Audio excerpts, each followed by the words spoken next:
இயேசு ஜீவிக்கிறார். சுவிசேஷ ஊழியம் வழங்கும் ஜீவ வார்த்தைகள். கிறிஸ்துவில் பிரியமானவர்களே, ஆண்டவராய் இயேசு கிறிஸ்து நாமத்தில் உங்கள் யாவரையும் அன்போடு வாழ்த்தி வரவேற்கிறோம். இயேசு ஜீவிக்கிறார் ஊழியத்தின் சார்பாக வெளியிடப்படுகிற ஜீவ வார்த்தைகள் என்கிற நிகழ்ச்சிக்கு வந்திருக்கிற உங்களை கர்த்தர் ஆசீர்வதிப்பாராக. ஒவ்வொரு வாரமும் இந்த நிகழ்ச்சியை கவனிங்கள், கேளுங்கள், மற்றவர்களும் கேட்க செய்யுங்கள். நீங்கள் பெற்றுக்கொண்ட நன்மைகளை சாட்சியாக எங்களுக்கு தெரியப்படுத்துங்கள். நாமும் அது மூலமாக மகிமைப்படும். இந்த சிடி உங்களுக்கு தேவையானவர்கள் எங்களோடு கூட தொடர்பு கொள்ளுங்கள். இப்பொழுதும் உங்களுக்காக வேதாகமத்திலிருந்து ஒரு பகுதியை வாசிக்கிறேன். ஜெபத்துடன் கேளுங்கள். மார்க்கு சுவிசேஷம் 4ஆம் அதிகாரம் 39வது வசனம். இயேசு எழுந்து காற்றை அதட்டி கடலை பார்த்து, இறையாதே அமைதலா இரு என்றார். அப்பொழுது காற்று நின்று போய் மிகுந்த அமைதல் உண்டாயிற்று. இறையாதே அமைதலா இரு என்றார். இந்த வார்த்தையை கேட்டுக்கொண்டிருக்கிற அன்பான கர்த்தருடைய பிள்ளைகளே, ஆண்டவரும் சீசரும் கடலிலே பயணம் பண்ணும் பொழுது இயேசு அமைதியாய் படுத்திருக்கிறார். திடீரென்று சொல்லி ஒரு பலத்த காற்று வீசுகிறது. ஐயரே, நாங்கள் மடிந்து போகிறோம், உங்களுக்கு கவலை இல்லையா என்று சொல்லி ஆண்டவரை தட்டி எழுப்புகிறார்கள். அப்பொழுது இயேசு இறையாதே அமைதலா இரு என்று சொல்லி காற்றை அதட்டுகிறார், கடலை அதட்டுகிறார். அப்படியே ஒரு அமைதல் உண்டாயிற்று. இந்த வார்த்தைகளை கேட்கிற அருமையான கர்த்தருடைய பிள்ளைகளே, வேதம் சொல்வதை கவனிங்கள்.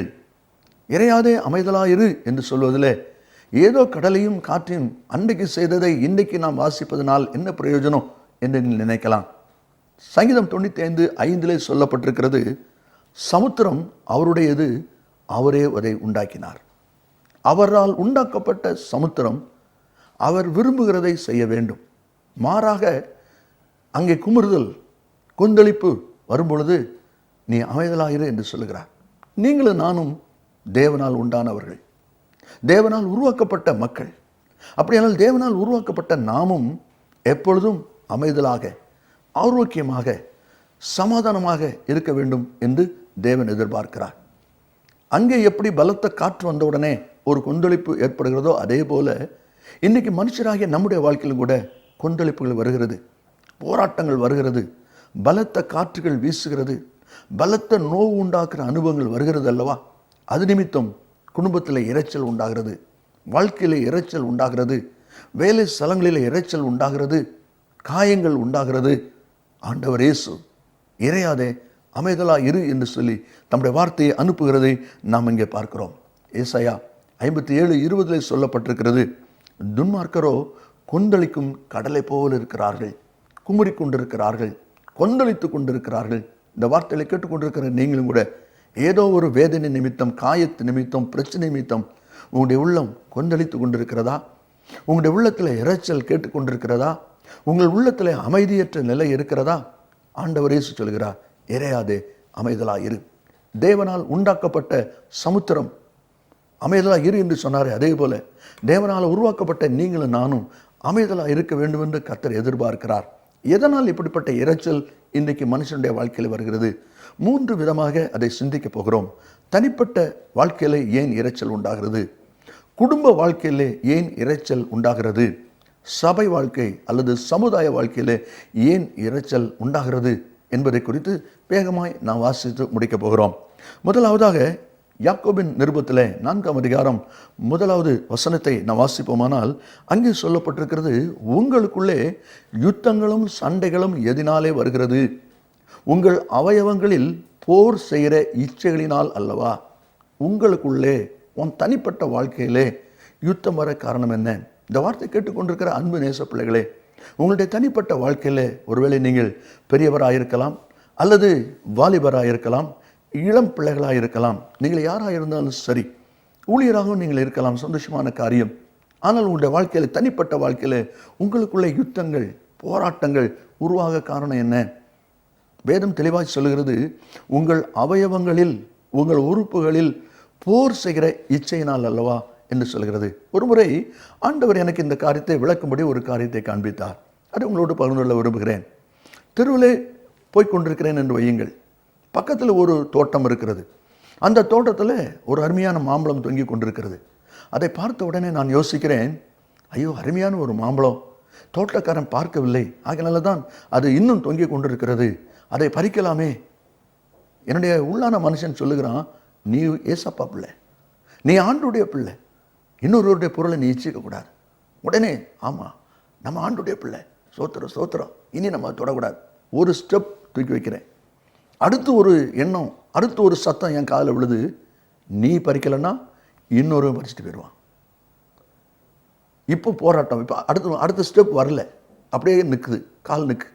என்ன யோசிக்குது? நம்ம பறிக்கலைன்னா இன்னொருத்தன் பறிச்சுட்டு போவான். அப்போ இன்னொருத்தன் பறிக்கிறத நம்மளே பறிச்சா என்ன? ஒரு பெரிய யுத்தம் நடக்கு பாருங்க, உள்ளே ஒரு பெரிய போராட்டம் நடக்குது. இதுக்கு காரணம் என்ன யோசிங்க? அந்த பழத்துக்கும் எனக்கும் சம்மந்தம் கிடையாது. அது யாருடைய மரமோ யாருடைய பழமோ. ஆனால் அதை பார்த்த உடனே அந்த பழம் நமக்கு இருந்தால் நல்லா இருக்கும்னு ஒரு இச்சை, ஒரு எண்ணம், அதில் இப்போ உள்ள போராட்டம். இந்த வார்த்தையில் கேட்டுக்கொண்டிருக்கிற அருமையான கர்த்தருடைய பிள்ளைகளே, யாரோ ஒருடைய பொருள், யாரோ ஒருவருடைய காரியம், ஏதோ ஒரு காரியம் உங்களுக்குரியது அல்லாதது மேலே உங்கள் எண்ண அலைகள், உங்களுடைய நினைவு அலைகள் ஓடிக்கொண்டிருக்குமானால் உங்களுக்குள்ள யுத்தம் நடந்து கொண்டிருக்கிறது. இன்றைக்கு அதை மாற்றும்படி கர்த்தர் விரும்புகிறார். அதுதான் உங்கள் வாழ்க்கையிலே யுத்தத்துக்கு காரணம், அதுதான் உங்கள் வாழ்க்கையிலே பிரச்சனைக்கு காரணம். அதைத்தான் வேதம் சொல்கிறது, உங்கள் அவயவங்களில் போர் செய்கிற இச்சையினால் அல்லவா. நீதிமொழிகள் 6ஆம் அதிகாரம் 25வது வசனத்தை நீங்கள் வாசித்து பாருங்கள். உன் இருதயத்திலே அவள் அழகை இச்சியாதே, அவள் தன் கண் இமைகளினால் உன்னை பிடிக்க விடாதே என்று வேதம் சொல்கிறது. அந்த அவள் என்கிற இடத்துல அவன் என்று போட்டு நீங்கள் வாசிப்பினாலால் அந்த வார்த்தையும் அவிதமாக இருப்பதை நாம் பார்க்கிறோம். மிக ஜாக்கிரதையாய் ஓடும்படி நாம் அழைக்கப்பட்டிருக்கிறோம். ஆதியாகமம் 37வது அதிகாரத்தில் 11வது வசனம் 24ஆம் வசனத்தை நீங்கள் வாசித்து பார்ப்பீர்களானால், யோசேப்பின் மேலே சகோதரர்கள் பொறாமை கொண்டார்கள் என்று சொல்லப்பட்டிருக்கிறது. இப்படிப்பட்ட சுபாவ கேடுகள் உள்ளத்திலே யுத்தத்தை உண்டாக்குகிறது. உங்களுடைய தனிப்பட்ட வாழ்க்கையிலே யுத்தம் இல்லாமல் இருக்க வேண்டுமானால் உங்கள் அவயவங்களில் போர் செய்கிற இச்சையின் அனுபவங்களை அடக்குங்கள். தேவ பலத்தினாலே அதை வெல்லுங்கள். அப்பொழுதுதான் யுத்தம் இல்லாத ஒரு மனிதராய் நீங்கள் வாழ முடியும். இரண்டாவதாக, குடும்பத்திலே இரைச்சல் உண்டாகிறது. ஆதியாகமம் 30ஆம் அதிகாரம் 1வது வசனத்தை நீங்கள் வாசிப்பிலானால், யாக்கோபின் மனைவியாக ராகேல் தன் கணவனோடு போராடுகிறாள். என்ன சொல்கிறார் பாருங்கள், எனக்கு பிள்ளை கொடும், இல்லாவிட்டால் நான் சாகிறேன். எனக்கு பிள்ளை கொடும், என்னுடைய சகோதரியாகிய லேயாளுக்கு நேர் பிள்ளை கொடுத்திருக்கிறேன். எனக்கு பிள்ளை கொடும், வேலைக்காரிகளுக்கு பிள்ளை இருக்கிறது, எனக்கு பிள்ளை இல்லை. எனக்கு பிள்ளை கொடும், இல்லாவிட்டால் நான் சாகிறேன் என்று சொல்லி அங்கே போராடுகிற ஒரு நிலை நாம் அங்கே பார்க்கிறோம். என்னை கேட்கிற அருமையான கர்த்தருடைய பிள்ளைகளே, குடும்பத்திலே கணவன் மனைவி பெற்றோர் பிள்ளைகள் இப்படிப்பட்ட சூழ்நிலையிலே கருத்து வேறுபாடுகள் வரும் பொழுது, ஒருவருக்கொருவர் ஐக்கியப்பட முடியாதபடி, அந்யோன்யப்பட முடியாதபடிக்கு யூகோ பிரச்சனைகள் வரும் பொழுது அங்கே குழப்பங்கள் வருகிறது, அங்கே இரைச்சல் உண்டாகிறது. ஆண்டவர் இயேசு உங்களுடைய குடும்பத்தில் உண்டாகிற இரைச்சலை அடக்கும்படி, நிறுத்தும்படி ஆண்டவர் எதிர்பார்க்கிறார். நீங்கள் துக்கத்தோடு இருப்பதை அவர் விரும்பவில்லை. லூக்கா 24வது அதிகாரத்தில் எம்மாவுங்கிற கிராமத்துக்கு 2 சீஷர்கள் போனார்கள் என்று சொல்லி பார்க்கிறோம்.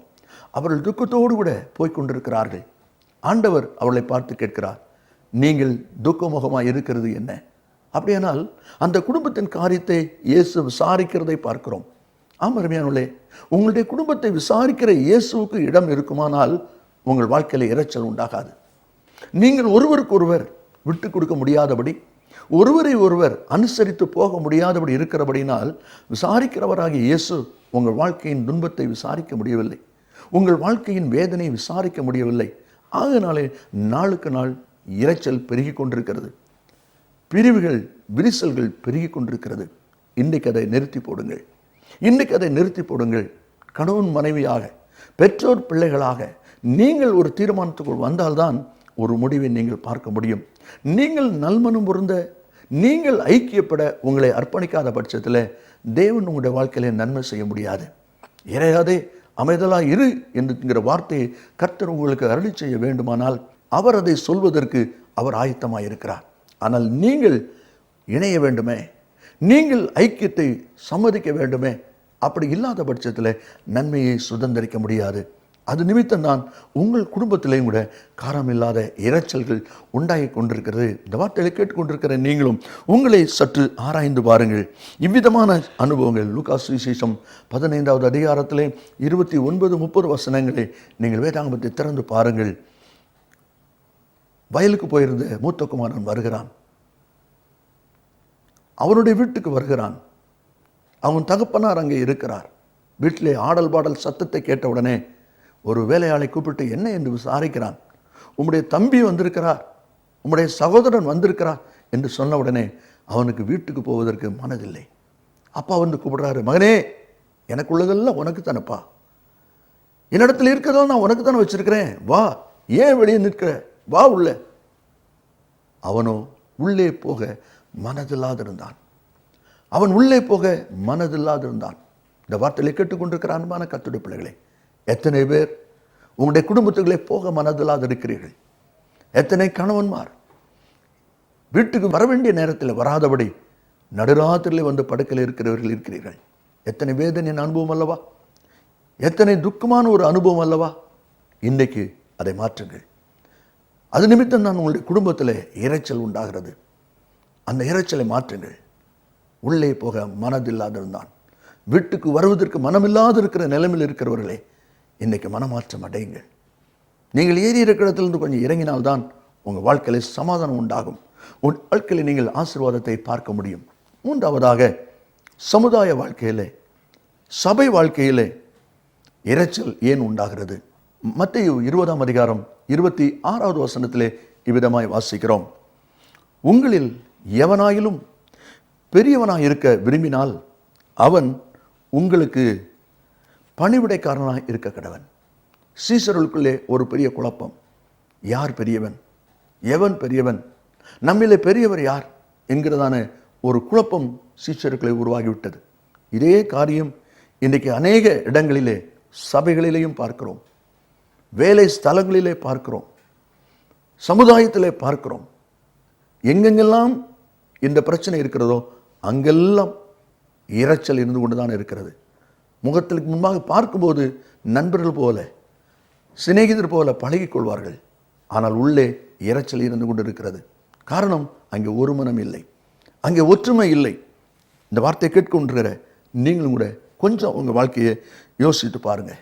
எண்ணாமம் 12:2 கர்த்தர் மோசை கொண்டு மாத்திரம்தான் பேசினாரோ, எங்களை கொண்டு பேசவில்லையோ என்று சொல்லி மீரியாமும் ஆரோனும் மோசைக்கு விரோதமாக எழும்புகிறதை, பேசுகிறதை நாம் அங்கே பார்க்கிறோம். அதே போல ஊழியத்திற்கு போகும்போது பவுல் பர்னபாவை கூப்பிடுகிறார். அப்பொழுது பர்னபா மார்க் என்கிறவனை, யோவானை கூப்பிடுகிறான். அவனையும் கூட்டிக் கொண்டு போவோம். இல்லை, வேண்டாம். அது நிமித்தம் பயங்கர இரைச்சல். அருமையான கர்த்தருடைய பிள்ளைகளே, உங்கள் தனிப்பட்ட வாழ்க்கையில், உங்களுடைய குடும்ப வாழ்க்கையில், உங்களுடைய சமுதாய வாழ்க்கையில் இரைச்சல் வருது என்றால் காரணம் என்ன? தேவன் தெளிவாய் கற்றுக் கொடுத்திருக்கிறார். இறையாதே, அமைதலாக இரு என்று சொல்லி உங்கள் வாழ்க்கையை அமைதல்படுத்த அவர் ஆயத்தம். அந்த அமைதலுக்கு நீங்கள் ஆயத்தமா? நாம் ஜெபிப்போம். கிருபை நிறைந்த நல்ல ஆண்டவரே, ஆசீர்வதிக்கப்பட்ட இந்த நல்ல வேளைக்காய் ஸ்தோத்திரம். இந்த வார்த்தைகளை கேட்டுக்கொண்டிருக்கிற பிள்ளைகள் யார் யாருடைய வாழ்க்கையில் இந்த இரைச்சல் இருக்கிறது என்பதை கர்த்தர் அறிந்திருக்கிறீரப்பா. தனிப்பட்ட வாழ்க்கையானாலும், குடும்ப வாழ்க்கையானாலும், சபை சமுதாய வாழ்க்கையானாலும் அவரவர் தங்களை கண்டுபிடித்து குறைவை நிவர்த்தி பண்ணி தங்களை தாழ்த்தி இரைச்சல் இல்லாத வாழ்க்கையை பெற்றுக்கொள்வார்களாக.